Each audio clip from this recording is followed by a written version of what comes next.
You're listening to Season 6 of Three Angry Giant Fans and a Jet Fan podcast, brought to you by Rugged Uncle and Carolina Beer Temple. Join us each week as we go over news and notes of the Jets and Giants, give our pet peeves, and basically just gripe about our team's dismal performances as of late. Also go to our website, angryfootballfans.com, and download our podcast wherever you get your podcasts. We have a lot of fun doing this. We enjoy all of our fans. Go Jets and go Giants. Knocking on his door, that's for sure. And if he wants to continue to coach, if he's let go, there'll be a lot of suitors knocking on his door for that as well. Here's an interception for good measure. It's picked off by Bullock. And Rodgers is in his way, trying to make the tackle. Can't. And it's a touchdown, Texans. Man who is number one all-time in interception percentage as a quarterback, Aaron Rodgers throws a long pick six. Yeah, he sure does. Bullock, this is his fifth interception of the year. He had 5 last year, which led the team, and this entire secondary has been a ball-hawking group. So that is the call from the NBC game at the end of the night on the Rodgers pick six. It could be his last pass of his career, which would be fitting. I think his last pass was an interception as a Packer. I think Favre's last pass was an interception as a Packer. So, Rodgers, your last career pass might be a pick six where you olayed the guy right by you and let him score a touchdown. It wasn't his fault. The guy ran a wrong route. I mean, come on. We all saw it. The wide receiver didn't know what he was doing. Rodgers, Can this guy just go away faster? Maybe the Dick could have made a tackle if he wasn't too busy showing up the receiver on the play, throwing his arms up in the air, who knows. Just what the Dick deserves, though, right? I hope to hell this is his last pass in the NFL, and it's a pick six in a playoff game. Great. And Scott, absolutely, Brett Favre, his last pass as a Packer, well, that was the Corey Webster interception that led to Tynes' game-winning field goal in the 2008 championship game. Never forget that. Yeah. So we are the Three Angry Giant Fans and a Jet Fan podcast. Your host, Scott, Giant Mike, Cardone, and Angry Jets fan Novak. And we watched Super Wild Card Saturday out. Great slate of games this week until the last two. And we'll get into all of that. We'll talk about, possible coaching moves that are happening. We'll talk about predictions, and we got some pet peeves and questions. But let's give a shout out first. And this one's for those minor league lovers. This is a good one. So hello, Pawtucket, Rhode Island. Population 75,000. It's named for the Algonquin word for river fall, and it's known for having the largest concentration of textile mills in the late 1700s, early 1800s. It is, however, I didn't know this until I looked it up, no longer the home of the Red Sox minor league squad that moved to Worcester years ago. It was, and this is going to date me a little bit, the home of Irving R. Levine. If you guys remember him, he's the news guy that would always sign off with, "This is Irving R. Levine." He was like an NBC guy. Don't know him. No. Am I the only guy that knows this? Yes. Yeah, I know the name, but I don't remember where from.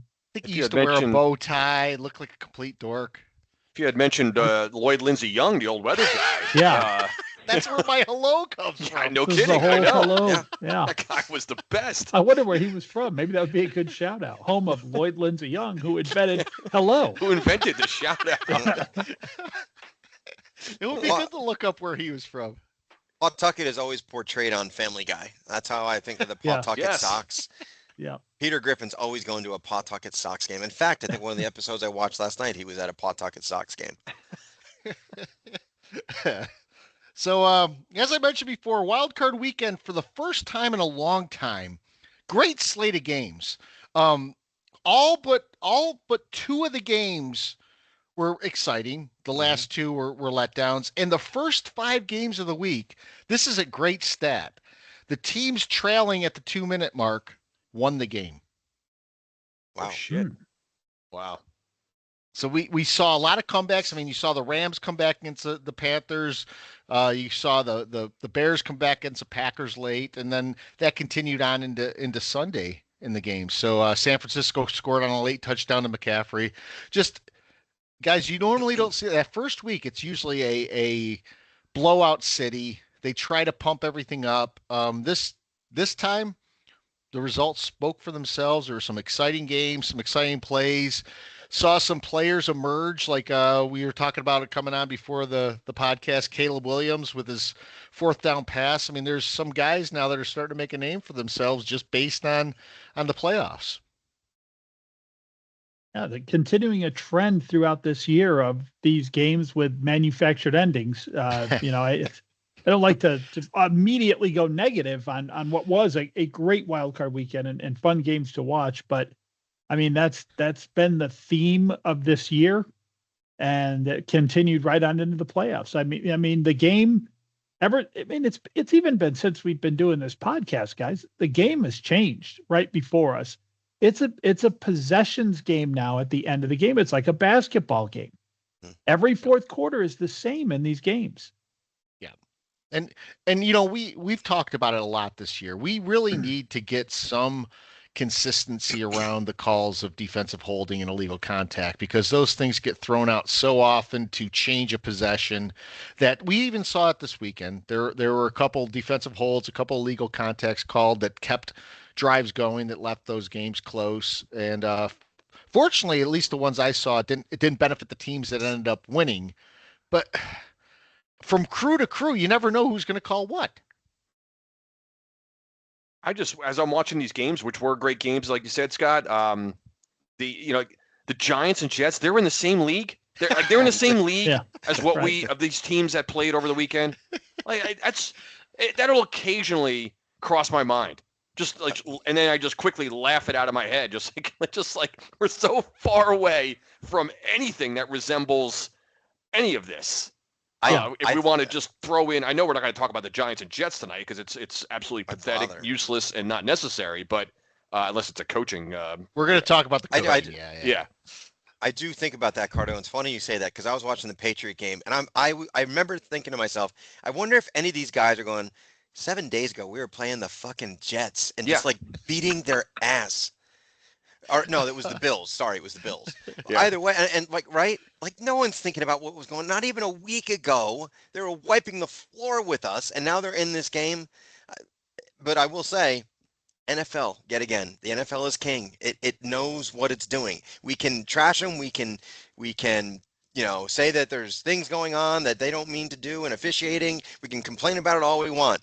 They're king, and they know what they're doing because, again, the country is thirsty for it, and the ratings this weekend will be off the charts. Yeah, it will be. Oh, listen, there's a lot of things broken and dysfunctional about the league, but the four of us can attest to this. I mean, we love watching it. We love tuning in. I can't wait for this weekend's games. Think about this, guys. More often than not, again, what's the saying? Love to hate the stuff I love, right? Coined by my son, Cole. And I'm usually disgusted by most things that go on, but then I can't, I want to watch every single play. I don't want to miss a play of teams that I really don't care who wins or loses most of these games. Yep. I got a few here and there that obviously the neutral outcomes that you want certain teams. It's usually I just try to prevent the teams I don't want to win is all we have left at this time of the year. But yeah, man, again, the NFL, it's absolutely king, and it's going to be another 4. At least on paper and on matchups, it looks like another great weekend this weekend. So I can't wait to watch these games. And the regular season was a disaster, in my opinion. We had so many bad teams. He was very top heavy of the league. All of that's forgotten now because of this past weekend. It's all gone. No one's going to remember it. Everyone's going to remember Super Wildcard Weekend. I think the games this weekend will be great. I think the championship games are going to be great. Super Bowl will probably be a dud, but it's going to be great. And all of that goes away and they win again. Yeah. Cardone, to your point, I mean, I'm staying up on the Sunday night game and the Monday night games, which were the worst 2 games of the weekend, and I'm watching Justin Herbert picking himself up on the turf with a minute left, and I'm watching the Dick throw a pick 6 at the end of the game and getting pulled and everything else. So it's like six? They call that a Dick 6? A Dick 6. I'm glad you said that because I wrote that down earlier today. The Dick pick 6. Well, dude, everything's so magnified in the playoffs, right? It's you become legendary or you become a fraud like Justin Herbert. I mean, I don't know how much we want to talk about individual performances, but there's a couple of guys that I wanted to talk about, Scott, and just a few individual performances. And obviously, I know he's behind an offensive line. I'm just talking about, the Chargers, the Clippers, whatever. He's behind a horrific line. But can we stop with the fucking Justin Herbert narrative right now? I'm done with that guy. I'm done with him. They consistently mentioned as a top 4 quarterback in the league. I don't see it. Yeah, and they said during the game, they kept going, Justin Herbert is doing his best to keep the Chargers in this game. At what point were the Chargers in that game? What I kept seeing is like Herbert would make 1 or 2 good runs, and then he'd make a boneheaded play, or he'd take a sack. A few years ago, Joe Burrow made the Super Bowl with an absolute sieve as an offensive line. Yeah, right? Great call, Novak. That's a great one. Yeah, great call. And we're gonna say that Herbert is in that category? He's not. Yeah, no. No. That's a great point. No. Yeah, there were a couple of individual performances there. I mean, the Dick didn't really come under fire in that game. I maybe because they knew it was going to be his last game, but the Steelers as a whole, just when I watched the Houston defense, I start to think to myself, this is what they mean when defense wins championships, and it's even true in 2026. Mm-hmm. I don't know if they'll win a championship. I don't know if they'll even win next week, because that Patriots-Texans game has the prospect of being a 14-13 thriller, which we will enjoy. The rest of the NFL world might not. But guys, that defense, they gave up 3 turnovers because C.J. Stroud played like crap, and they still gave up 3 points on those 3 turnovers. Yeah, they're good, man. The defense is really, really good. The offense is probably not ready for prime time, but this defense still does win. I mean, the Broncos play really good defense. The Patriots play pretty good defense. The Seahawks can be lights out. So, of the teams that are left, there's some good defensive representation there. I do agree that Houston, in my mind, is the best of it, but their offense is also the worst offense still playing. So yeah, I found myself just barking at Stroud throughout the night. I mean, a couple of those turnovers that he had, and what was going on? The guy was dropping the ball left and right, just under, just in shotgun formation, and I was like, was he just nervous? I mean, he's played in a playoff game before, so that couldn't be the case. You would figure. Yeah. But that defense, holy crap, man! What a luxury to have a defense like that, right? And we don't see a lot of defensive stops. We talk about it all the time. It's back and forth, up and down, offensive. It's all about offense showing their prowess, and it's just nice to see in a playoff game a defense where you just can't move the ball against this team. I mean, Pittsburgh just looked helpless and hopeless a couple times in that game, and even when it was before it got out of hand in the fourth quarter, I was thinking. It doesn't matter. I mean, before even the fumble return, right? On the fumble 6 that Houston got. Sheldon Rankins, yep. Yeah. No, I was thinking even before that, I'm like, how's Pittsburgh going to drive the length of the field on this team? It didn't seem possible. It seemed like It was weird. Every time that Rodgers dropped back, it was almost like a suction cup. Like they were on, like it was like swallowed in there, and like within seconds, and there was nothing that guy could do. And I loved every second of it because he blamed everyone under the sun for wrong routes, bad plays, poor coaching, bad officiating, everything but himself, of course, on his last day out. Yeah, offensive line, the defense. I mean, you name it. Yeah, and I wonder what his future is now that Tomlin has said goodbye. I walk away.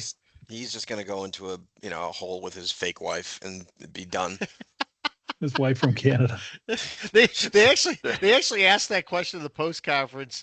They asked a question. He goes, "I'm not going to answer that. I've answered that a number of times." And they said, "What are you going to do now?" And he said, "Well, we're going to take some time to reflect." And it's like, "Yep, he's going to go to the darkness retreat. There's his time for reflection."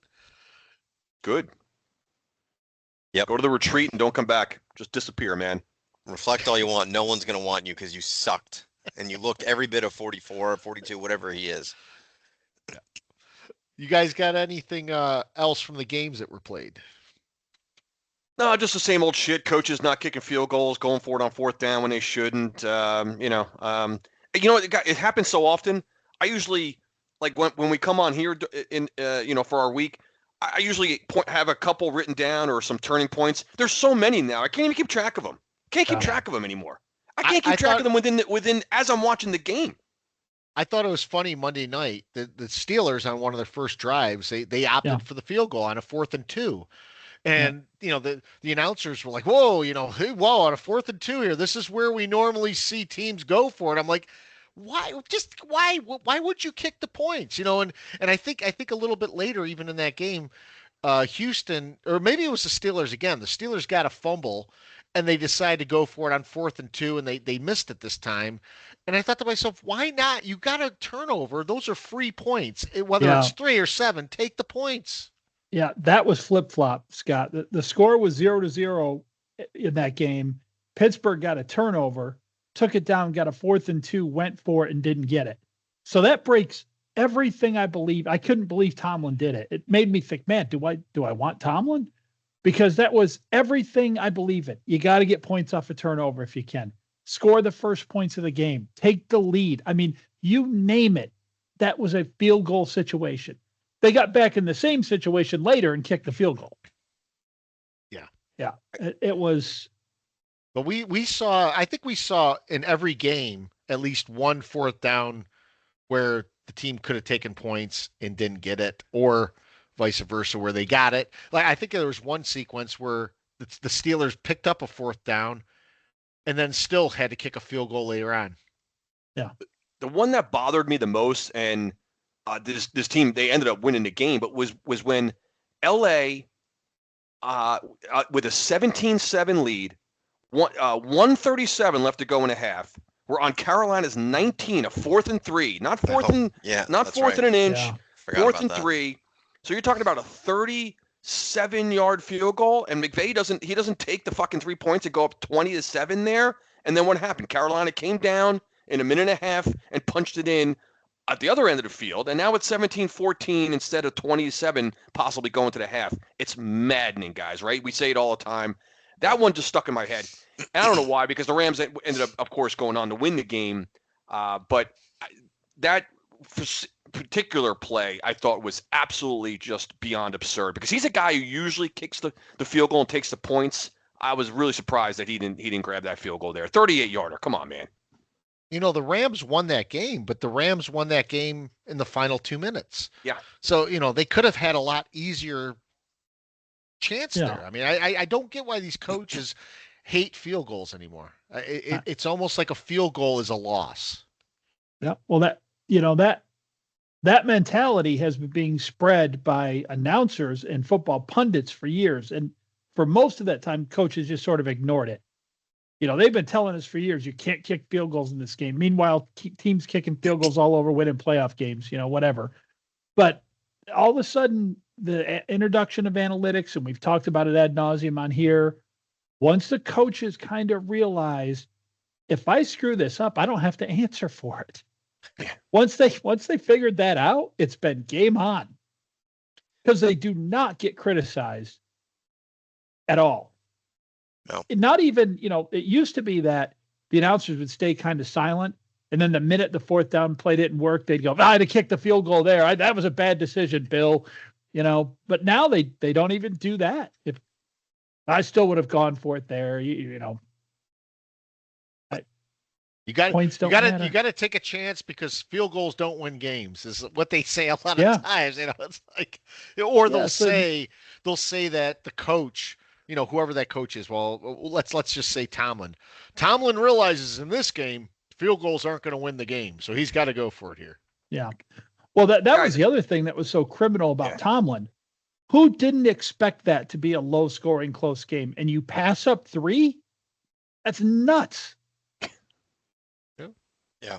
I just looked at something. Go ahead, Novak. No. Go ahead, because keep going on this.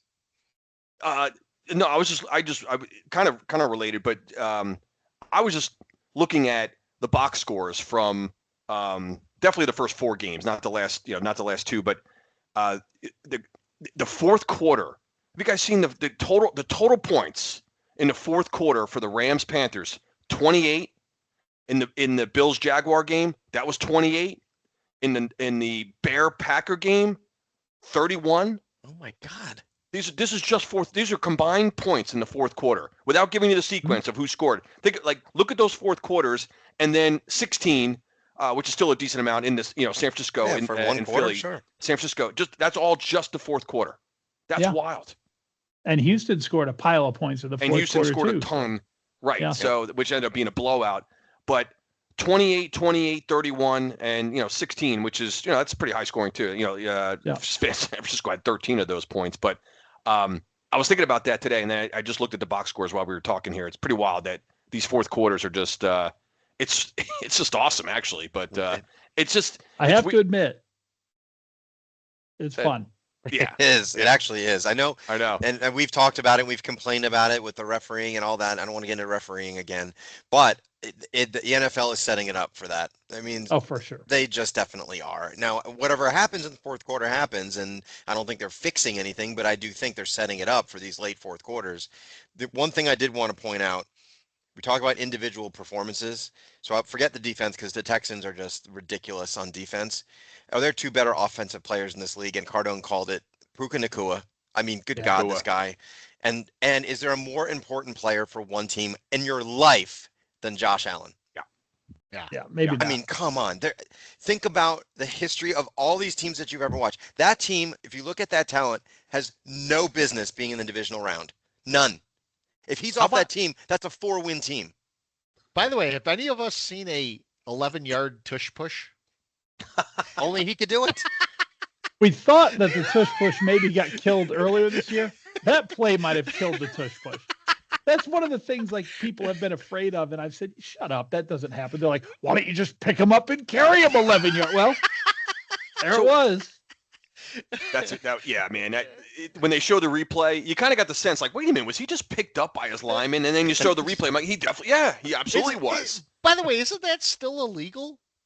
It's supposed to be. Definitely not. I thought it was illegal. I thought it was illegal to pick a guy up, though. It's supposed to be illegal. I don't know. Hey, can we talk about that the Bills being down there at the goal line and the Jags having no timeouts? So there's a lot of debate about should they have obviously needing a touchdown, letting him get in. Should they have punched it? No. Should the Bills have actually just fallen at the 1-inch line, killed another 30 seconds? This was one that really tough, right? Because now it didn't matter. Obviously, Lawrence threw an interception, I think, on the first down coming very on first the play. finals. Very first play. So, but I was thinking as he's down there, I'm like, holy shit, what do you do here? Because they needed a touchdown. They were down by 4, right? So that was tough. That was one where my first instincts, I'm like, holy shit, maybe you just fall down, not go backwards. Remember, that was my pet peeve last week about losing yards. In that situation, though, do you just fall right down? And I don't know. What do you guys think? Did you guys think about that when we were watching it? We're Giant and Jets. Touchdown. Yeah, we're Giant and Jets fans. So in my mind, you do that on first down or whatever. You get to the 1-inch line, and then all of a sudden you have a false start. Yep. That's what I was going to say too. Of course. I mean, I guess you could say if you've got Josh Allen, he's not going to not get 1 yard. I mean, he did it how many times during that game? The only thing is what Scott said. What if, God forbid, false start, and you go back 5 yards? I know. Now all of a sudden it's the game is not over. How do you forgive yourself for that at that point if you don't punch it in? Yeah. Exactly. Yeah, that was my thing. Call. I mean, I would take knees and kick a field goal all day if a field goal would have got it done. Absolutely. But when you need a touchdown, you got to take it. I mean, you just got to take it. I think I was one of the few who, when Eli tried to get Bradshaw not to go into the end zone in the last Super Bowl the Giants ran, and Bradshaw, remember, famously fell backwards into the end zone. I was relieved I did not want them to take a knee at the 1 because I was just like, how is this going to bite us? How is this going to bite us? The only difference over there, again, Mike, there's that a field goal won it for the Giants there. So that's the only, that's the major difference, but I'm on the same thought process there too, where it's so hard to not just take the points and get the lead. And then, because I've said it on our pod many times, and you guys have heard me say it when we're hanging out, coming back the other way, why do we automatically have to assume that the fucking defense can't stop somebody? You send 11 defenders out there, just stop them. Why is it always they left too much time? Bullshit. So I can't play both sides of the coin either, because I've said it many times where like, no man, just stop somebody. Yeah. So yeah. Well, because of the new kickoff rules, you're getting the ball at the 30-35, right? I mean, back in the old days, you get the touchdown, you kick it into the end zone, and you get it at the 20. 80 yards is a hell of a lot different than 40. And these guys can kick 65 freaking yard field goals, especially this Cam Little guy or whatever his name is. Oh God, yeah. But if I were the Jaguars, you did the right thing by letting them score. I think yes, in my 100%. mind, if a field goal loses you the game, I would maybe have thought about that strategy. But with it just tying the game to send it to overtime, I think you have to score there. You know, I mean, you have to do that, and like you said, rely on your defense. But if it only put them up by 1 or 2, that's a really good point, Cardone. Because if that happens, the odds are you're probably going to lose, at least in today's NFL. Mm-hmm. Yeah, and I mentioned basketball earlier. How it is really similar to basketball. I mean, you just like basketball, you pretty much get half court for free, right? Mm-hmm. Teams don't normally play the full court press. They back up into prevent until you follow the guy. Yeah, you might foul a guy, and then the offense. I mean, we're to the point where leaving 16 seconds is too much time, so the offense just sort of dribbles the ball, letting the clock go down a little bit. We're watching a basketball game at the end. I'm waiting for the organ to start showing up during football. Dun, dun, dun, dun. Like Madison Square Garden, Knicks. Yeah. So outside of the games in the playoffs that we just saw, there are now 9 teams looking for coaching. There's 9 openings. The 9th one opened up when Tomlin decided that he was going to step down. Giants interviewed John Harbaugh today. He did leave the building without getting a contract, which a lot of people are flipping out over the whole statement. He left the building. But Harbaugh had said all along, he's not only going to see the Giants, he's going to interview with the Falcons, he's going to interview with the Titans. There's still Stefanski out there. There's still a lot of openings out there. I don't think any have been filled yet. But Mike McDaniel was fired from the Dolphins. It's going to be a crazy, I think, 2-week period here. And if no one gets hired, prior to the Super Bowl, it'll be a real crazy period that week after the Super Bowl. But Harbaugh, I think is still the odds-on favorite to be the Giants coach, and I still think Harbaugh is going to be a Giant. Agree. I think so too. Novak and I were talking a little bit before you guys came on, and this is the most biased thing I'm going to say on this podcast tonight. And I know Atlanta win-loss record-wise over the past 15 years, they've been a better franchise than us, obviously. But I don't know how, if you're John Harbaugh, how you look at the Atlanta Falcons and the New York Giants, current rosters, history, just being a tentpole franchise in the league. Mm-hmm. And maybe those things don't matter to him. I don't know. But to me, this is like, really, we're fighting with the Atlanta Falcons over a coach. Like, give me a break. This is how far we've fallen. That we're being weighed against the Atlanta Falcons. It's just me. If we have any Falcons fans listening, I'm sorry, but it's just honestly the way I feel. So. I guarantee you we don't have any Falcons fans listening, because there's probably 5 of them. That's another thing. Yeah. A shitty fan base, shitty stadium. Come on. Cardone, you were going to say something? I'm just never optimistic about this stuff. You guys know how I am, man. I'm a believe it when you see it kind of guy. I just am. I mean, I think, it always, and listen, when coaches like Harbaugh are going around interviewing, most often the reports are going to be, you know how this stuff works. I mean, it's just, they're going to make it seem like, oh, it's a done deal, and everything is pointing to the Giants, and then so, and it doesn't. There's always wrinkles behind this stuff. We have no idea what goes on in these closed door meetings, obviously, and what's really reported, what's real, what's not. I just don't know. I mean, I guess I have my own question for us. Like, what at this point, what blows it for the Giants? Like, if you're Harbaugh, like what would blow it for the Giants? That they, is it Shane, or what if Harbaugh, I keep saying Harbaugh, takes a job elsewhere and he does not take the Giants. Like, what's the factor? What's the deciding factor? What is unappealing about this position? I don't know this job at the Giants. I don't think anything's unappealing about the Giants. I would have two concerns, and I think Harbaugh's going to get the job, just so we're clear. I'd say 90% he's there. There are two things. One, Arthur Blank is a bit of a wild card, and that guy, talk about someone being absolutely loaded, right? The Giants could offer him $20 million a year. There's no salary cap on coaches. Who's to say he doesn't go down to Atlanta and the CEO of Home Depot says, "I'll give you $50 million." Yeah. I'm not saying he's going to do that. And $20 million to hire assistants. Exactly. And pick your own GM. Exactly. Right. Yeah. So that's the only thing. Someone could be like so desperate to win, which he probably is, and that guy's a wild card. He could offer him the world that the Giants can't, because there is a GM. They're not going to pay him $25 million. They just won't. So there's that. The only other thing with the Titans that I think people have said, which everyone forgets about, they have the most money under the cap in the league, and they have a new stadium coming up. But so other than those factors, I think he's a Giant. I think he's a Giant because you always kind of find in these situations that, especially in these last few years with the media the way it is, it's like, okay, something like this goes down and there's an immediate favorite, right? And in this case, it's the Giants. It was immediately like, oh my gosh, he's going to the Giants. Everyone said. And then as the 24-hour 365 news cycle starts, it's, well, maybe he likes Atlanta. Maybe he likes Houston. Oh, if Pittsburgh opens up, wouldn't that be?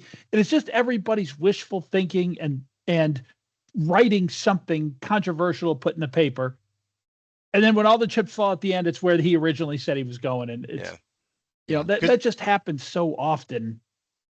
And you hear analysis like based on nothing. Like I heard someone talk about the connection that he has to the Rosses down in Miami. And they said, well, the weather in Miami is a lot better than it is in New York. Oh, the guy coached in Baltimore for 19 years? Get out of here. That mattered to him. Weather. He wouldn't have been coaching at Baltimore. I mean, he would have been running to the Green Bay job. Who the hell wants to be in that weather? I mean, weather, that's stuff is so now state tax is an issue, right? Because there's no state tax in Florida, but there is in New York. So things like that. And I said about the $40 million, obviously the Falcons won't do that because he would just cause a shitstir with the rest of the owners if he did that. Oh my God. Yeah. Oh yeah. So I don't think that would happen, but again, I think Arthur Blank's a wild card. That's a good call. Yeah, it's a good call. He's a wild card. He is. I couldn't agree more. If he's not a Giant, there's two things. If this all flushes out, he's not a Giant. It's two things. It's Arthur Blank and Joe Schoen. That's who I blame it on. I've said it all along that I think Joe Schoen's an issue because it's not like he's done a great job. And if you're a coach with that much cachet, why do you got to listen to this guy? I know they say, oh, you'll get final say. Well, maybe I want all say. Why do I got to listen to this clown? It's not like he's done a great job over the last 4 years. He sucked. He's probably the worst in the league. Well, I will say this. The Giants have had Harbaugh in now for two visits. One unofficial. I think Mara went and took him to lunch or had him over to his house for lunch and then had him in the facility today. And I guarantee you part of those discussions are, if you don't like Joe Schoen, we will replace Joe Schoen. That's the other thing Novak and I were talking about. Yeah. I hope so. How about listening to your lifelong fucking fan base and your 80,000 season ticket holders? We don't like Joe Schoen. Does that matter, Maris? Who's more important?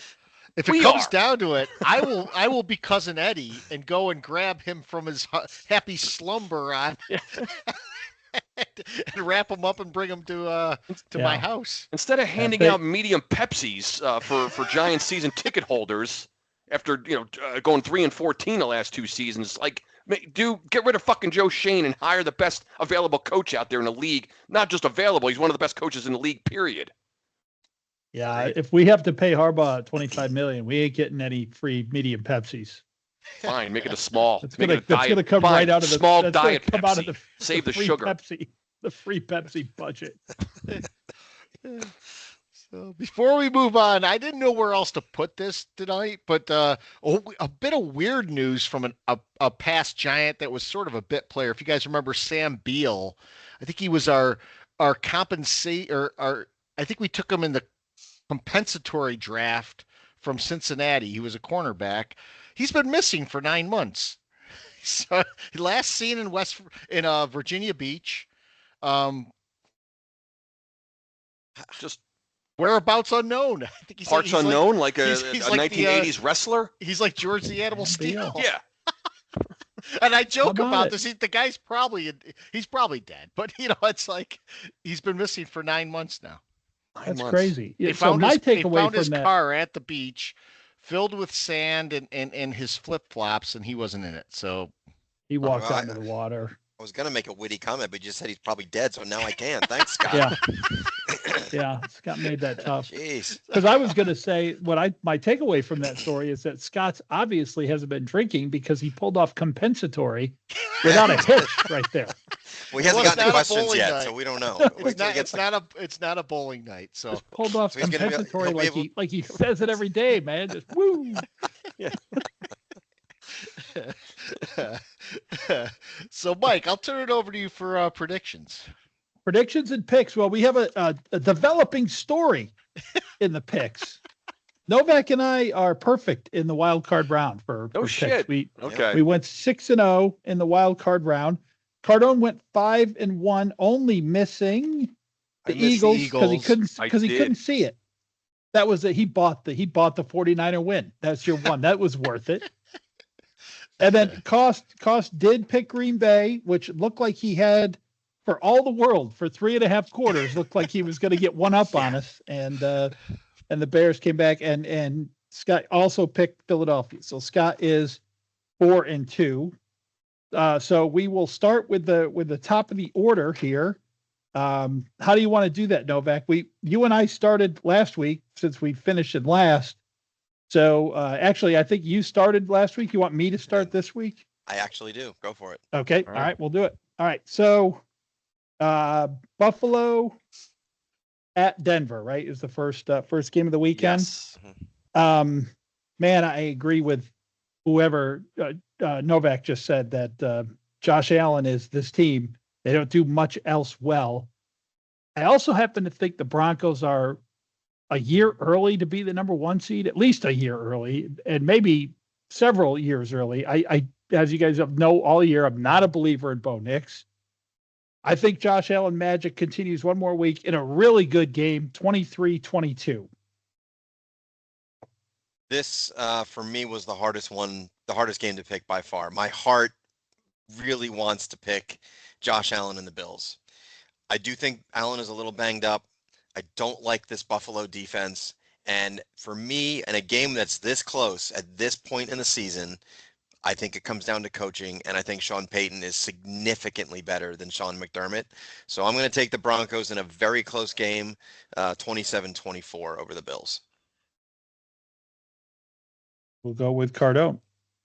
Yeah, this one, a lot of these games are tight and tough to pick, in my opinion. And same thing, guys. I'm leaning. I want to go with Allen and Buffalo.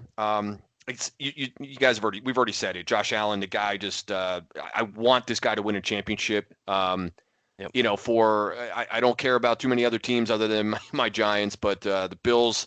I've been kind of pulling for this team for the last couple of years. Thought maybe this was the year. They were my preseason prediction to make it to the Super Bowl, Buffalo. But Novak, you just said what I was going to say. These kind of games, Sean Payton usually comes up with a crazy game plan. They've had the extra bye week or the only bye week to kind of to plan whether that has a big difference or not. Buffalo's on the road again. Denver's just a tough place to play. I got Denver winning a close one also, 27-23. So almost identical score to Novak. But yeah, I got Denver and I got the 1 seed moving on. And for me, this is going to touch upon my pet peeve, so I'm not going to go too much into it. But I was surprised last week that the Josh Allen-led Bills were able to beat that juggernaut of a team, the Jacksonville Jaguars, who should probably have been undefeated based on the comments Tony Romo made. Can we get in Tony Romo later? Yeah, that's going to be my pet peeve. Okay, yeah, fine. That's my pet peeve. So yeah. So I am taking the Bills here. I too predicted the Bills in the preseason in our live pod, and I'm taking the Bills to win this game 24-13. 24-13. Well, we all agree that the Bills are going to score 23 or 24 points. Who's going to win the game? Who's going to win the game is a That's coin interesting. flip for us. Yeah. All right, 49ers and Seahawks. Man, I like this 49er team. My new brother-in-law is a 49er fan, so I've kind of been paying attention to the 49ers more than usual. And I like this team. I just think they're going to run out of gas here. Seattle at home is tough. And I know Denver at home is tough too, and I went against that. But, man, Seattle has shown very few chinks in the armor, especially as the season is wound down. I think the 49ers just going to run out of gas. I still think they're the best coach team in the NFL. I love Kyle Shanahan.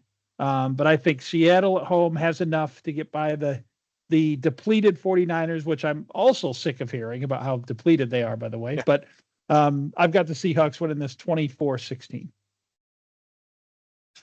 We're going to be so close on all this stuff. You said exactly what I was going to say. The Niners are just, in my opinion, too banged up. They did what I wanted them to do, which was kick the Eagles to the curb. Yep. You know, Shanahan's just the best. I just don't know how he's got any of the horses left to do this. So I'm going to take the Seahawks. I have it 23-17. So, but I like the Seahawks here. Yeah, I'm on the same theme here.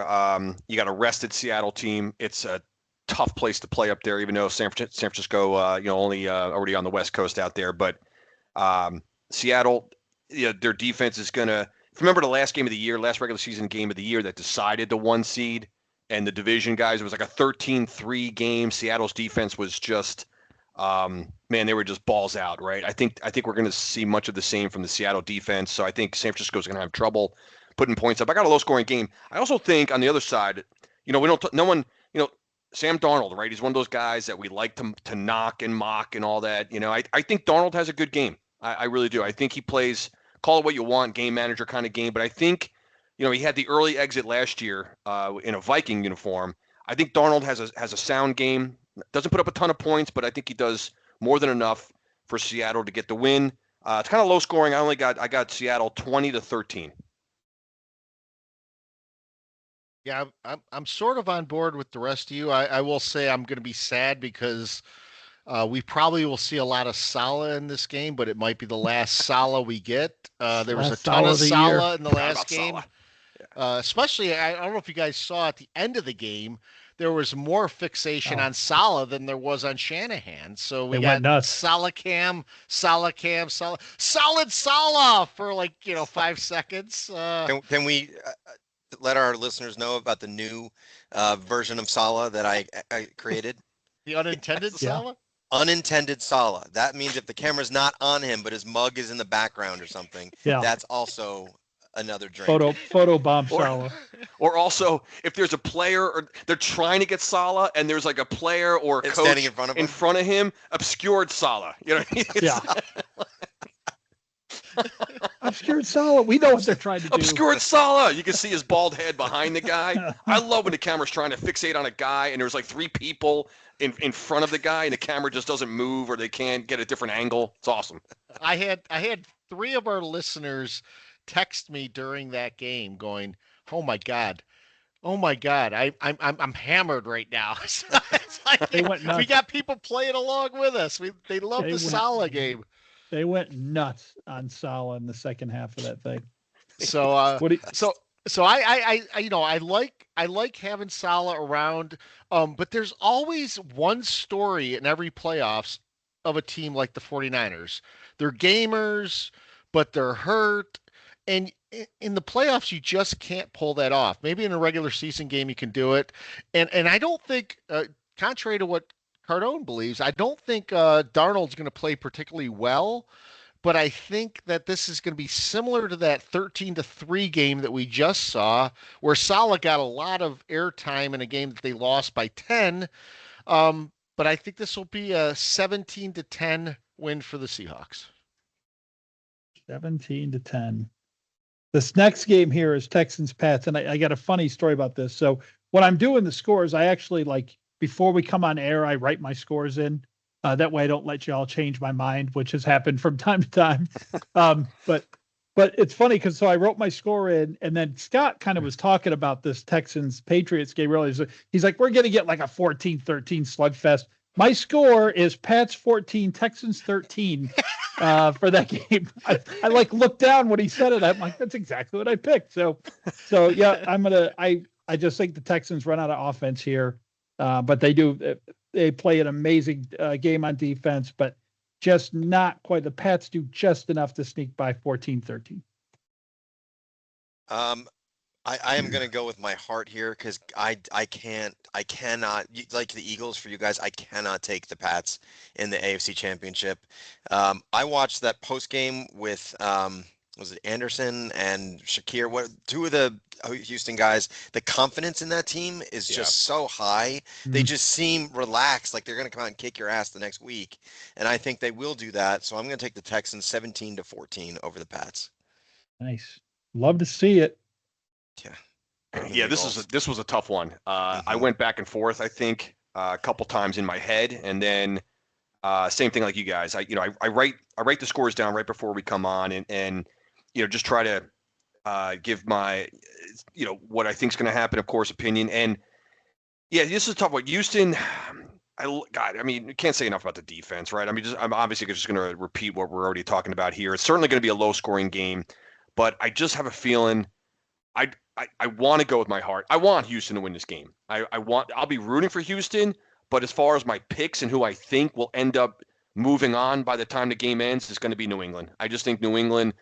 It comes down to, for me, to quarterback play. Like Drake May really is that good. He just is. He is. And I think if you look at just the quarterbacks, and I know May is going to be playing against a Texan defense, but I have a feeling that Vrabel and that staff will come up with a game plan to quickly get the ball out, and they'll be doing things to make sure that he's not harassed as much as the fact that Houston can get after him.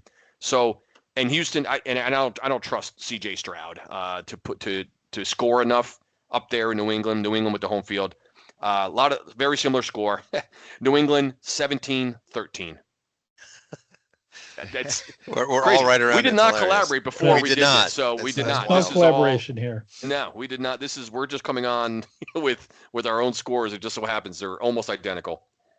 I think there's two teams in these playoffs that I won't say are pretenders, but they aren't as good as people are giving them credit for. And one of them is the Patriots. The other one is the Bears. I think that the Patriots have gotten by an easy schedule this year. Drake May has played well. And the other thing that you see in the playoffs, too, is there's a team that comes in hot. It could be the Giants. It could be another team, whoever it is.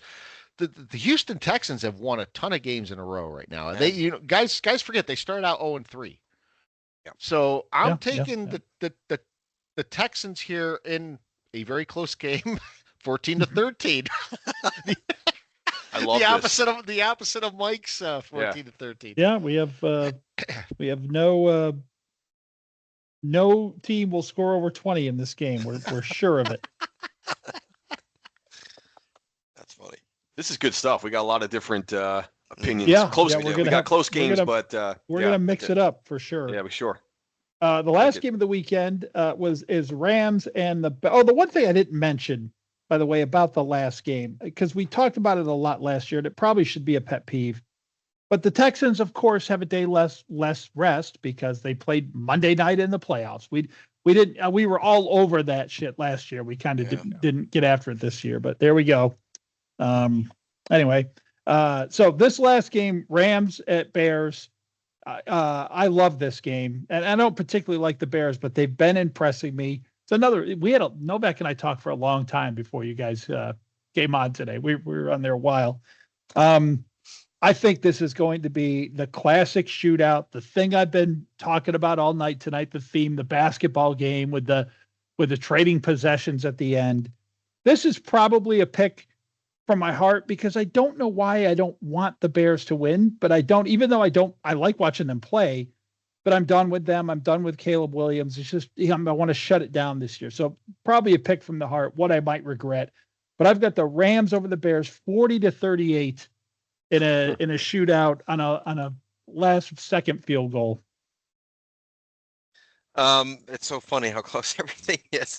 I feel the same exact way. Now, I will say that, and I know Scott doesn't want to hear this, but this Ben Johnson is a very good coach. He has um, turned a team around, and they are for real.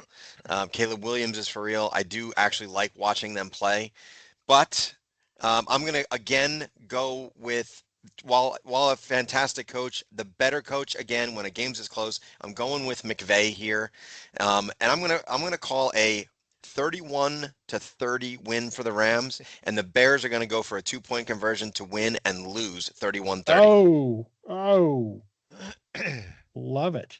Damn. 31-30 win for the Rams. Okay. All right. Cardo. Yeah, so looking at this game, aside from obviously just the football component, I think another big X factor in this game, and this is the most weather impacted game of the weekend. Don't know if you guys paid attention to the forecast in Chicago, but it's supposed to be like 15 degrees and windy as shit as well too. So now a couple things. The Los Angeles Rams, St. Louis, the franchise, whatever, the Rams, they have not played a playoff game in freezing temperatures since 1983. What that has to do with this particular team, nothing. It's just a one of those odd stats, right? So I have this. So I think weather is going to be a big factor in this game. So you can game plan and do all those things, which I think this is going to be a highly entertaining game. I think it is going to be back and forth. But what I see, because of the weather, and it's hard to predict this, of course, but I do see I see it causing some turnovers. I think there's going to be some missed field goals. There's going to be missed extra points. There's going to be all kinds of wild shit in the cold and the wind in Chicago. But I have the Rams surviving. And that's a little bit. Same thing, Mike. Just like what you said. There's for some reason the Bears to me going back to like the Rex Grossman days when they when they appeared in a Super Bowl against Peyton Manning and the Colts. Like, what the fuck is Rex Grossman doing here? Like, the Bears are always, they're just the grossest NFL. They're one of the grossest NFL teams, and really any professional team for some reason. I cannot glom onto this team. I can't. So I know they keep proving me wrong because they just keep winning. But this is finally where the road ends, I think, and Williams is not going to be able to pull this game out of his ass. Give me the Rams 26-20. Not nearly as high scoring as you guys have, but I think a lot of that's going to have the weather going to keep it down a little bit. But I do have the Rams moving on. Cardone, I also looked at the weather. It's funny that you said that because I was like, well, these two teams could explode in a non-weather game. In full disclosure, I already bet on the Bears getting 3.5 points in this game, getting 3.5. But I do believe they are going to lose. I think that it's going to be a close game, and I think that the Rams will pull it out. And I'll talk a little bit about Ben Johnson as sort of an offshoot of a pet peeve, but. Well, actually, we have a question about him too, so we'll talk about him a little bit later here. But I think that this Bears team is one that's fought hard.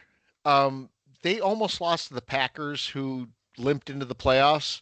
Then again, the Rams almost lost to the Carolina Panthers, who were one of only 5 teams who have had a losing record, and the only team that's ever had a losing record to make the playoffs twice is the Carolina Panthers.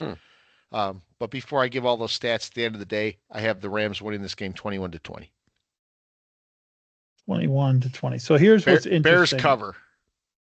Here's what's interesting about our pick. So all 4 of us agree that the NFC Championship game is going to be LA Seattle. All 4 of us have picked the LA Seattle NFC Championship game. Every one of us has a different AFC Championship game. It's pretty awesome. That's good. So, Novak has Denver, Houston. I have Buffalo, New England.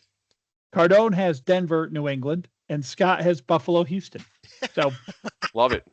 Four different AFC Championship games, but we're in lockstep on the NFC Championship game. I think up until Buffalo or New England Green Bay losing to Chicago in the last minute last time, I still had my preseason Buffalo Green Bay Super Bowl alive. I'll tell you what's impressive: the NFC West. Three of the final 4 teams in the NFC. So that's just impressive, man. Mm-hmm. It is. Yeah, I'm trying to remember. I think my Super Bowl pick might have been 49ers Bills. So that's still alive, although on life support. But yeah. All right. I'll go to Pet Peeves. By the way, I never gave a shout out from last week. Novak's rant about the Jets. Very well received. I had people reaching out going, "Oh my God, that's the best rant ever." So Novak, kudos on the rant.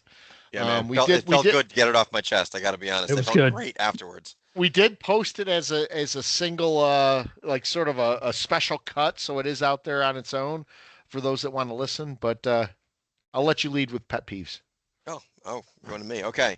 So I got to watch myself on this first pet peeve. The second one will be a quick one. But my first pet peeve, and this is why I got to be careful, is people that talk too much. You ever meet these guys in particular? So I dealt with this at work this week, and I hope this guy's not watching this podcast because I'm basically calling him out. So me and my business partner are interviewing this dude, and we go, "Tell us about yourself." Right? Very simple thing.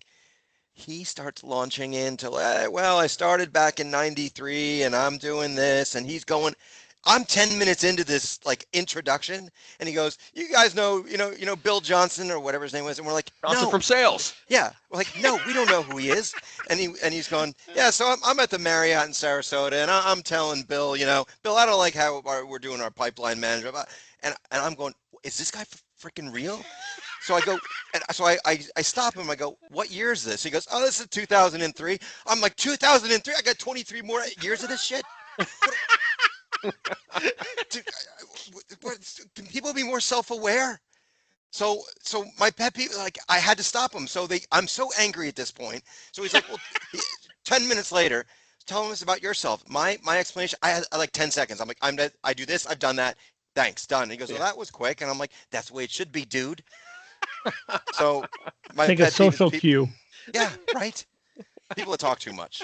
And like Ted Stryker, right? In Airplane, when he's telling his story, Yes. people are trying to kill themselves. The skeleton hanging themselves on a plane, stabbing themselves. One guy was trying to light himself on fire. And yeah. And my quick one at the end for the NFL. Can we be done with Kirk Herbstreit calling NFL games? Just stop it. I love him as a college guy. He is fantastic. But at one point during the Bear game, he goes, "There's a nice read by Caleb Williams to find number 85. 85 is Cole Kmet, dude. He's been in the league for like 7 years. You don't know his name? Don't be calling NFL games if you can't mention the guys." And he's mentioning 85. Like all these guys back in their college days. I don't care. They were in college 15 years ago. I don't care what he did at USC. Yeah. He's a wuss. Move on. Go to college. You're great there. Stay there. Go away. So those are my two pet peeves. So I'll go next. I sort of gave the let the genie out of the bottle on the first one. But guys, Tony Romo in this past weekend was absolutely horrible calling the Bills Jacksonville game. For some reason, and I don't know where it was, he decided to tell us numerous times how much Jacksonville deserved to be in the playoffs, what a good team they were, how they could possibly, be a contender this year. And then he made the comment at one point, whoever wins this game has a good shot of going to the Super Bowl. Well, of course they do, because you only have to win one more game after this. I don't know where it came from, but he made it sound like the rest of the nation didn't think the Jaguars were a good team and they shouldn't have been in the playoffs.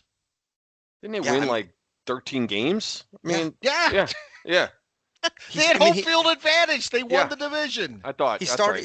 He started off the broadcast with this like rambling, like, "I think that Bills have got a shot. If they play well, I think they can win, but maybe they won't. I don't know. No one really knows who's going to win. No shit, dude. No one knows who's going to win these games." God. It was odd. It really was odd. And I really wasn't paying much attention. I kind of saw Scott's text about it. And then I started, and I'm thinking, yeah, he has been doing that. And then like from that point on, it was like in Tony Romo's mind, the football world came to that game thinking, the Jaguars, they are the Jaguars, they stink. And he wanted to make sure we knew they were a pretty good team this year. And he was relentless. And you just want to say, Romo, people sitting down and watching the playoffs, we know Jacksonville's good. We're okay with it. We're used to it. It was bizarre. And even at maybe the end he's of the attributing game, that to. I was gonna say maybe because they all they do is play AFC South opponents every single week, so they don't play outside their division, and that division's not televised nationally. So I don't know if there's a television contract for AFC South games, because I'm quite certain I didn't see the Titans once this year, or so maybe that's what Romo's referring to, the AFC South only opponent schedule. In the last 2 minutes of the game, he had said 2 different times, the Jaguars, they do belong here. The Jaguars are a tough team. And then as soon as the game is over, he again congratulates the Jaguars, saying this has been a hell of a season for the Jaguars. Well, no shit. It's a hell of a season for any team that wins a division. I don't know why he was so over the top about it. I don't know if he's slighted by the Bills in some way. I really don't know what was the motivation, but once I started picking up on it, I was like a dog on a bone. Like, what is going on here? And every time he said something, I just red flags kept going up. You know what it is, Scott? We say this all the time, right? I love using the word gaslight, because Romo, you're the one who thinks that. Like, we as football fans who will pay attention to stuff and like follow our the league, we know they're good. Like, Romo, it's you who thinks they're not that good, and you're not sure how the fuck they showed up in a division, winning a division. So you're doing that for yourself, not for us, not for the audience, asshole. Yes, it's so true. And he's gotten so much worse. He came out, he was actually really good, and he's hard to listen to all of a sudden. And I'll got to give credit where credit's due. Brady is actually really good. I love the breakdown of games. That combo, him and little baby KK, whatever his name is, that is by far the best duo out there right now. Yeah, and I think that whole the combo between Nance and Romo now seems really cliched. Like, Nance is he's doing his usual broadcasting thing, and then Romo screaming. It just doesn't go together very well. Yeah, Nance would just stick to golf and telling his goofy stories about serving the community and everything else. So I had to bring this up too, because we've heard talk about Ben Johnson. We've heard talk about Coach of the Year, things like that. I just want people to understand those coaches that win Coach of the Year.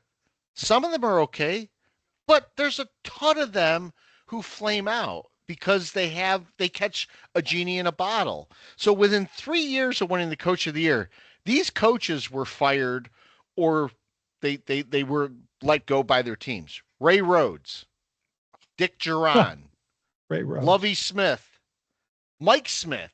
People even remember Mike Smith. He's from the Falcons. The Falcons. Yeah. He had the gray hair. Yeah. Jason Garrett, Matt Nagy, Dable. Dable won Coach of the Year with the Giants his first season. Yeah.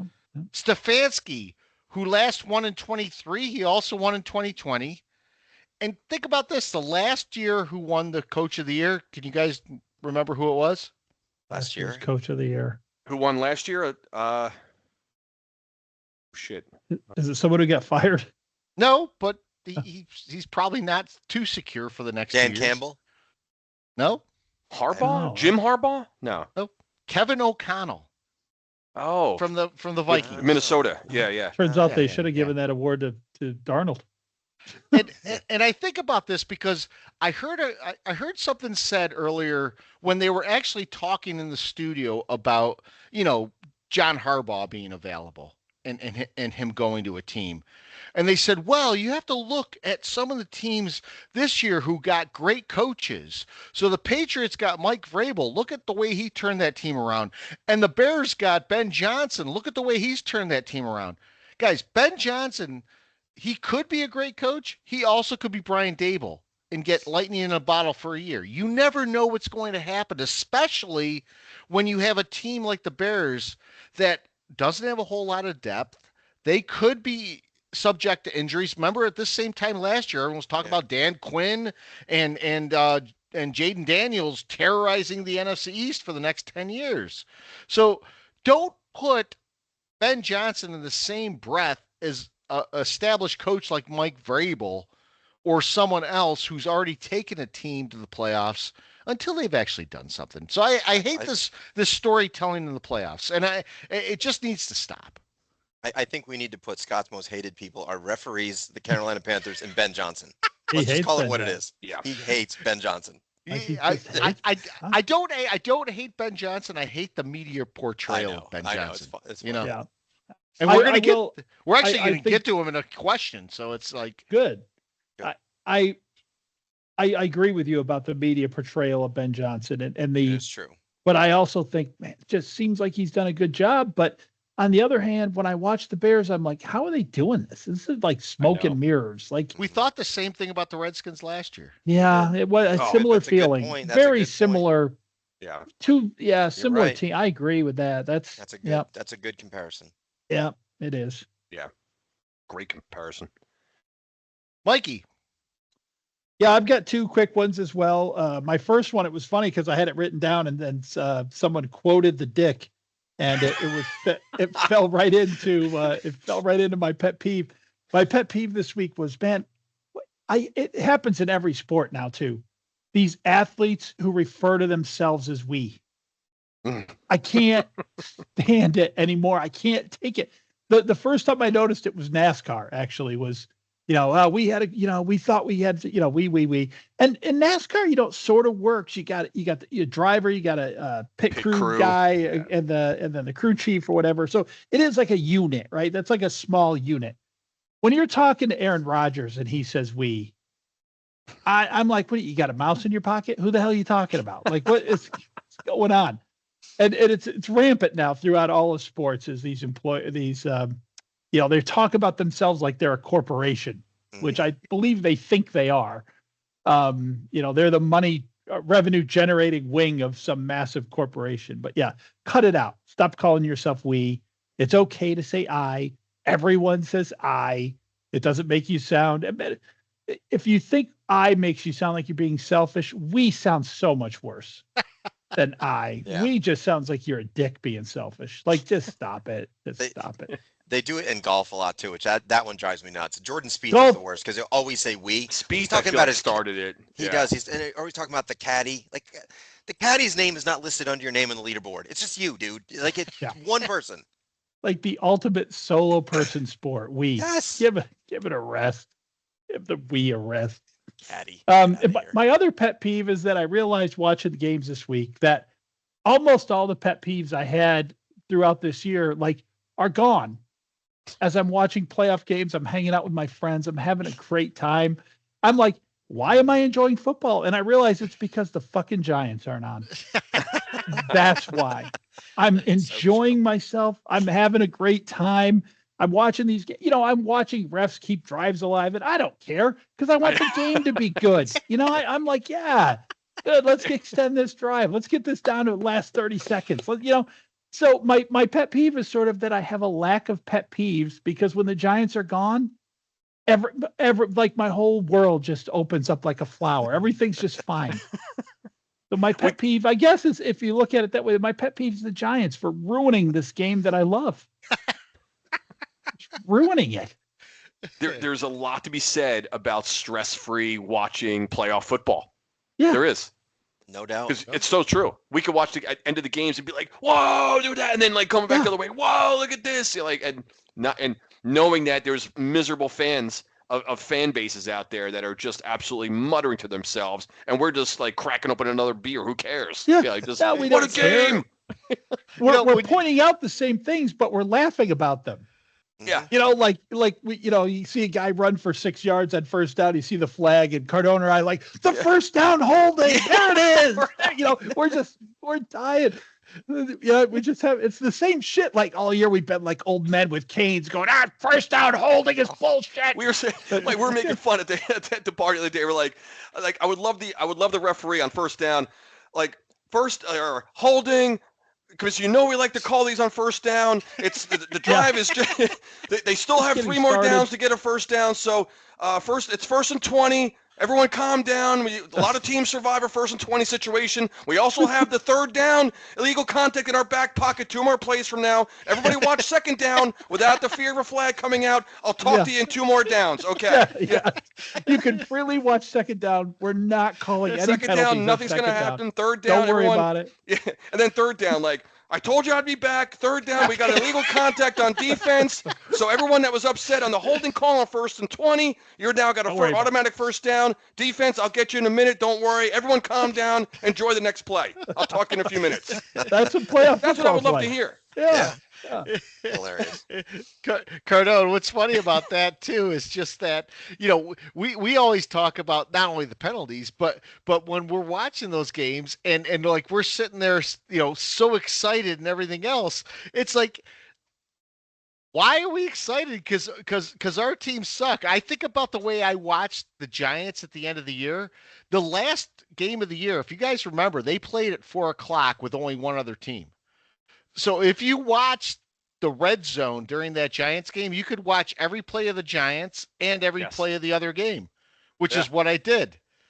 And it was as fun as you're going to get because I'm not sitting there just watching the Giants. So in the playoff game that was on Monday night, I watched the Manning brothers for a lot of it. They had Ben Roethlisberger as a guest. They had some decent guests on, and I didn't have to sit there and worry about watching the game on pins and needles or anything like that. I mean, Scott and I were openly mocking the Panther fans at the bar. Yeah. Keep pounding. Keep pounding. I was just going to make reference to that, guys. Jeremy Novak, Chin. yeah. It's how much fun do we have watching other fans watch their playoff game, not having a fucking clue what they should do next, read and reacting to anything that comes up on it, like not being aware of anything, no football knowledge whatsoever, none of it, not questioning anything, not barking at the screen why you're going for it on 4th down when you shouldn't, take the points. No one says a word. Ever. They got a touchdown or a field goal and place went bananas. They had a massive stop on 3rd down, crickets. Like no one they didn't know what to do with it. The importance of a defensive stop and getting off the field, no one has any idea that that's a big fucking play. No. We were on the other side of the bar. I could hear the guy pouring the beer out of the tap like 100 feet away. The best part about that was Jeremy Chin, the guy in the Jeremy Chin jersey. He didn't know whether we were mocking him or not because we would do keep pounding when the Panthers gave up something bad, and we do keep pounding when they did something good. So they couldn't figure it out. I tell you, yeah. They kept looking back like, should I be mad at these guys or not? And then they'd get a 1st down and we'd be like, keep pounding. They were unsure. Oh man, Cardone. Yeah, I got a real quick one. This is one that you could apply this to any sport, and it's at the end of a game, a playoff game, when one team's season's about to end, and it's a blowout. So we had a blowout on Monday night, right? At the end of the game, after the Dick's fumble 6 and then the Dick pick 6, Houston had a 30-6 lead. And I cannot stand when they coming back from like a commercial break or something, the game's over and the graphic still has like the Houston/Pittsburgh logo at New England promoting the game next week. I'm like, will you take off the Steeler logo? And then these jackoffs, whoever it is, they have to say, barring an unforeseen miracle here by the Steelers or something like that, we should expect to see Houston. I'm like, knock it off. The game's over. Just put the fucking Houston Texan logo up there. And next week, Houston at New England, times to be determined. They do that in every sport. It drives me crazy, guys. When and then sure enough, it was Buck and Aikman. Buck and Aikman doing the Monday night game.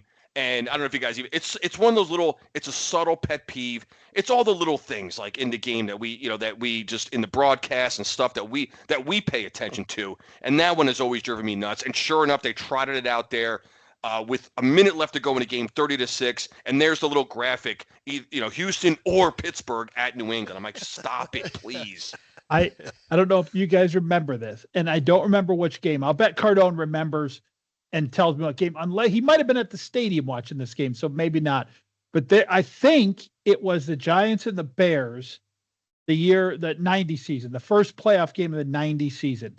they did that. It came up on the screen and it said NYG/CHI like at San Francisco for the next week, right? And Madden wrote NYG over it on the telestrator while Summerall was talking about it. He's like, yeah, because it was over. You know, the Giants win that 30-3 or something. It was big game. It's funny you said that, Mike, because I was just going to say to Cardone, if Summerall and Madden were doing that game, they would have said, "This is Houston versus Denver." Exactly.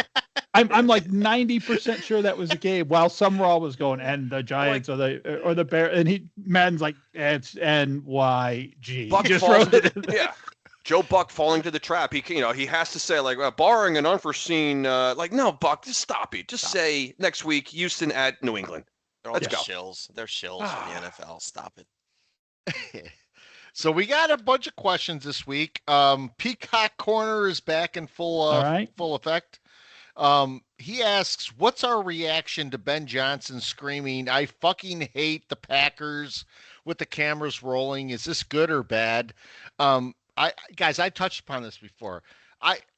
I don't have a hatred for Ben Johnson. What I hate is that we've anointed this guy as some sort of like coaching genius in his first year. And we've seen time and again that's gone sideways. Some of the behaviors, the shirt pulling off, all this other stuff, it's great in year one, but I don't know how sustainable that is, and I'm not sure if it's a good thing to be screaming this stuff or not, because at some point you always hit your upcomings. Now, I say that as we've watched Nick Sirianni have 2 Super Bowl wins. So it's really tough for me to go back and rectify that. But I just don't like guys that get their due before it's due. All I know is that if that were my coach and he were screaming about it and it was saying F the Patriots, I would be loving every second of that. So yes, I don't like it because I don't really like him, but I'm jealous. I would love my coach to do that. So see the Jets crowding around him, fired up, ready to get out there next week and kick some ass. Yeah, I'd love it. Yeah. I will say this, though, Novak. You had a guy who was similar to this. Totally. And it played well. You made 2 championship games. It played well when you're winning. It does not play well when you lose. Yeah, well, we've been losing for 16 years. I'll take those 2 years back. So, yes. But you're right. Can you imagine it's a short-term thing. Beating the Eagles in Philadelphia in the playoffs and having our coach come into the locker room and say, "Fuck the Eagles." I'd run through a wall for that guy. I'd love it. I would run through a wall cliche. I love it. Yeah. Yeah. Yeah, no, I'm certainly fine with him saying, because listen, man, you're battling. Yeah, like it's okay to hate another team in your division. It's okay to, should he be saying it and having to be caught on camera and all that? Probably not, but fuck it. He said it and I'm okay with it, man. I don't know. I mean, he's given the old billboard material argument, right? But we've talked about that, how much of a fallacy that might be. And the way those 2 franchises are headed, I don't know if billboard is going to matter next year when the Bears play the Packers. Some media knucklehead will bring it up, but. So Peacock also asks, is it dangerous to give the keys to the kingdom to Harbaugh if it means like he has the GM and the coach role? For me, look, guys, I'll give the keys to anyone who can turn this franchise around. Yeah. This franchise can't get lower. I don't care if you give him the keys of the kingdom. He can't fuck it up any more than it has been. Yeah. Nah, give him whatever, man. No, not dangerous at all. This, like you just said it, Scott. I mean, this franchise has been among the worst, the bottom 3-4 in the last 12, 14, 15 years, whatever. He could do whatever he wants, Harbaugh. He's proven himself. He deserves. I don't care if day one, give him the fucking Costanza parking spot next to Wilhelm and Steinbrenner, whatever he wants, man. Just give him everything. Yeah. Yeah, I mean, could it be considered dangerous? It could be, but not for us. What are we going to do? Get worse under John Harbaugh? I mean, that is true. I don't see it as worse. I don't. I don't see how you could look at this, and even if you say it's a little dangerous to turn the kingdom over to him, which I don't disagree with that sentiment, but like, big deal. So we still suck for another 3 or 4 years under him until he gets fired. We had to take a shot. We got to do something. And then he also asks, which hire would make us the angriest? And I'll start with this. To me, and I know there are some people that say he's been a consistent winner, but he's also had consistently high talent. I would be angriest with Mike McCarthy. Oh, yeah. I mean, if I were you guys and it's anyone but Harbaugh and maybe Stefanski, I would be livid. Anyone but those two. I agree with Novak. With what you have and what you can offer, if you don't get one of those two at the very least, I would be ripping pissed. Out of the names mentioned for the Giants job, the one that if it had come to fruition would have made me the angriest was Marcus Freeman, the Notre Dame coach. That when I heard that one started to get kicked about, I'm like, man, if that happens, I fucking give up. I give up. Yeah, I don't know. McCarthy was that's as soon as you asked the question, Scott, I didn't have an immediate answer in my head. And then so I was doing my mental Rolodex, and McCarthy, when his name initially came up, like whatever, a couple weeks ago, I was like, holy shit, God, no. I'll just have to go to Morocco or somewhere and disappear. That screams Ray Handley. But God. Just any gosh, if it's not Harbaugh or Stefanski at this point, I'm going to be pissed off at anybody else. Yeah. Yep. Agreed. So my friend Mike has some questions, and I'm going to read this one verbatim. So he says, consider this. There's a question in there, but it's hidden under stats. Consider this. The Steelers haven't won a playoff game in 10 years. The Cowboys only won a couple playoff games in 30 years. The Chargers, Lions, Bills, yada, yada, yada, haven't won have won 0 championships. Isn't that arguably worse than the Jets and Giants being considered bottom feeder teams since 2016? And look, Mike and I had this conversation when we were in the Super Bowl. We said we would give up the next 10 years to win a Super Bowl. So to me, I still hold the Super Bowl sacrilegious over anything else. And we won 4 of those in my lifetime. We've been in 5. I hate where we are now, but I also appreciate the success that we've had. I don't know if it's better to compare ourselves to the Steelers and Cowboys over that time frame. I hate that we're bottom feeder teams right now, but I think we're a hell of a lot better than the Cowboys in the modern era since say 1990. Yeah. This is always a tough one. We've talked about this a number of times, and Super Bowl championships trump all of it. They just do. And I get reminded by whenever I start barking by other in other friends that are fan bases, they say they knock, Cardone, will you shut up, man? You got 4 of these, I know a Bear fan. He goes, I have 1, man. He goes, you take 1. And then we don't have to, we got our buddy Novak right here. So this is a delicate thing to answer with Novak on here because God, nothing's more suffering than the Jets, but that's the one thing that as Giant fans, it's still, especially this time of year, because then when they show, when it gets to Super Bowl week and they go all the, the NFL Network runs all the games and all the highlights and all that stuff that goes there, there they are. The Giants, that's what Parcells talked about. He goes, it never goes away. So the fact that you can point to the Giants championships in 4 different decades, the 86, 90, 06, that's what we have to live on right now. It's hard to win these things. It's really hard. So that it never goes away. They did it. It's been done, and we can still hang our hat on 4 Lombardi trophies. By the way, we still have 3 years to win one in this decade. Yeah, we got time. Yeah. And I saw a stat the other day. Starting Harbaugh. Yeah. So the NFC. So the team that has won the most Super Bowls in the last 40 years, the NFC, New York Giants. Think about that. I was thinking, who's won the most Super Bowls in the NFC? It's the New York Giants in the last 40 years, going back to 86 season. Yeah. Yeah, it's kind of like, I mentioned it earlier when we talked about the potential of Harbaugh going to Atlanta. I sort of answered this question, right? Because I said, look, I understand that last 15, almost up to 20 years now, this has been hard. This has been not 20, but you know what I mean? This has sucked. And yeah, Atlanta's been a better franchise than us over the last 15 or 17 years. But when you back up a little bit, there's no comparison. The Giants are going through a rough period right now. But, Cardone just made the great point about 40 years. The way I was going to say it is, like, I really started paying attention to football about 1982, I guess, was when I really started locked in. I was about 12 years old, 11. And I really sort of locked into the Giants at that time. I would not trade my career fandom for a Cowboys fandom since that date. Oh.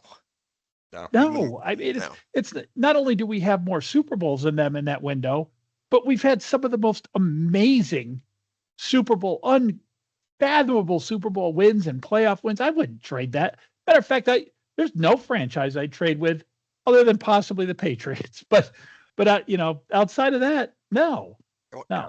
I'll just go quick. I would trade with any fan base in the NFL with their experience except for one, and that's the Browns. Yeah. Mm-hmm. Yeah. I would anyone. Give me maybe the Lions. Actually, I know we've had a couple years, but like other than the Browns, the Jets are the laughing stock of the league and have been for decades. So yeah, I would even trade the Jaguars. 100%, definitely. They've only been around since '95, and they've won some divisions and stuff. So but they've never won a Super Bowl. They got a better chance now. Lions? I don't know. To me, the Jets, I understand your frustration, Novak. I mean, the Jets haven't been in the Super Bowl in a long time. They've only won one, but it still is a lot better than those teams that haven't won a Super Bowl. I would say fair. The only thing I do kind of hang my hat on is I do think, and I'm not just saying because of the Jets, it was the most important victory in the history of the sport. Yeah. Change everything. Yeah. So this next question is for Novak. Let me get one more thing in on that one, because it's really kind of brought home Jet fandom for me. And I don't know if I texted it to this group. I don't know if everyone saw it though. The Colts still have more AFC titles than the Jets. Oh my God. AFC East. AFC East. Yes, I'm sorry. AFC East. That's titles. Awesome. Yeah. That is sorry, correct. Novak. That's another great one. They haven't been in the AFC East since 2000, and they have more AFC East victories than us. Championships or division championships, whatever. Yeah. Bert, that was fucking go Jones. ahead. I'm sorry. I had to get that out in this podcast somewhere. Oh. Bert fucking Jones. Yep. So this question is for actually Novak. So it's knowing what we know now. Mm-hmm. Do you wish the Jets stuck with Darnold longer? And also, if the Raiders take Mendoza, do you want the Jets to take the next highest rated quarterback or take a chance on a guy flying under the radar? So we're running long, so I'll say two quick things. Knowing what I know now, of course, why would I want Zach Wilson anywhere near the New York Jets? So yes, I would have stuck with Darnold. We could have traded back that second pick instead of taking Zach Wilson and loaded up on defense. So yes, 100%. At the time, I wanted Sam Darnold gone. I was clearly wrong. As far as the draft now, I want nothing to do with any quarterback after Mendoza. I don't think anyone is worth a first-round pick. If they want to take a flyer on a guy in the third and fourth round, fine. But I would rather, my goal now, I want to suck again next year. I want to be 2-15, get the number one pick, and then with my 3 first-round draft choices, have my pick of any quarterback I want, plus 2 additional star players later in the draft, and Mike Tomlin as my coach. Just saying. Oof, I like that. That's if you guys got Mike Tomlin and had that draft equity, that would be great. That's what Stars are that's starting my goal right there. those stars are kind of looking like they could line up. Suck again, Jets. Do it again. So I'm not going to go into Mike's last question because it's very long-winded. We are short on time, like Scott said. But I will say this: it's basically around dead. If you're putting together a band of dead musicians, and I'm not going to go into dead musicians. I will say this: we were at the bar during the Panthers game, and the news broke about Bob Weir dying from the Grateful Dead. I know my friend Mike, as well as Giant Mike, were Dead fans. So, guys, Bob Weir was a sports fan. He loved the San Francisco 49ers. It's another, legend gone. And as we get older, we're seeing the legends going, and the worst thing about these legends going is they're getting closer and closer in age to me. So, Bob Weir, rest in peace. I'd like to see in the different playoff games, they did play Dead songs going into commercials, which I thought was awesome. Was pretty good. Nice. Yeah. Good tribute. Yeah. And yet Keith Richards remains alive. Yeah. Go figure that. Looked dead since the 60s. He's still hanging in there. He's going to outlive them all. You guys got anything else tonight? Yeah, I got a little quick segment here, like at the end of PTI, where we do the errors and omissions. I wrote down some errors and omissions tonight. So I got. Do I have errors? A couple. Not bad. Oh, shit. So we got Lloyd Lizzie Young. I looked up from Hollywood, California. So that was we omitted that. Yeah. And even though Scott impressed us with what was the word he impressed us with? Compensatory. Oh, compensatory. Compensatory, which was just a home run. He also said that someone was going to get their upcomings, which is supposed to be, of course, comeuppance. And he also said that he called a player or Super Bowl sacrilegious. Yeah. I believe he meant sacred. So there. So yeah. I have not completely not been drinking, Mike, so that's good. That's good to point that out. I think this is going to be a recurring theme now. I like this. I like when you keep us in check like the PTI people do. Yes. My favorite of the year is going to be when Scott said, "I don't think I know, but I think I do." I don't think I said it that well, though. I think I said, I don't think I know, but I think I do. No.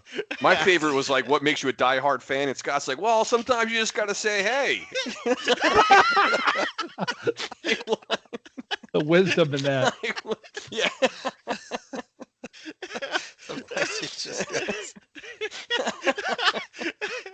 So next week we'll be back to recap all of the hopefully good games in the divisional round, and we'll bring our insight. Hopefully the Giants have made a decision on a coach. If they haven't, we'll talk about that too. So we are the 3 Giant fans of the Jet Fan Podcast. Your host Scott, Giant Mike, Cardone, and Jets fan Novak. And guys, until next week, we will see you. See ya. Adios.